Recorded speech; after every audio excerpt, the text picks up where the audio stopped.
नाज़रीन, सिंध में corona virus ॿीहर शिदत अख्तियार करे रहियो आहे। 88 शागिर्दनि खे कोरोना जी तस्दीक कई वई आहे। तालीम वारे वज़ीर तालीमी इदारनि में कोरोना जा केस ज़ाहिर थियण ते ॻणती ज़ाहिर कंदे चयो आहे त लॻे थो स्कूल ॿीहर बंदि करणा पवंदा।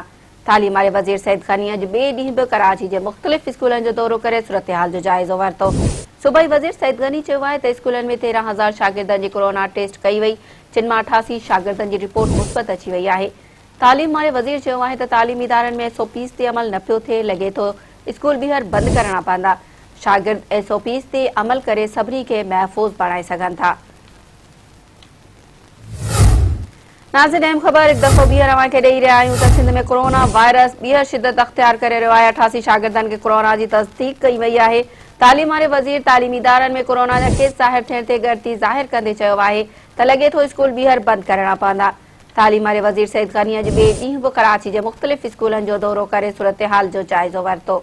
सूबाई वज़ीर सईद ग़नी चयो आहे त स्कूलनि में 13,000 शागिर्दनि जी कोरोना टेस्ट कई वई, जिन मां 88 शागिर्दनि जी रिपोर्ट मुस्बत अची वई आहे। तालीम वारे वज़ीर चयो आहे त तालीमी इदारनि में SOPs ते अमल न पियो थिए, लॻे थो स्कूल ॿीहर बंदि करणा पवंदा। शागिर्द SOPs ते अमल करे सभिनी खे महफ़ूज़ बणाए सघनि था।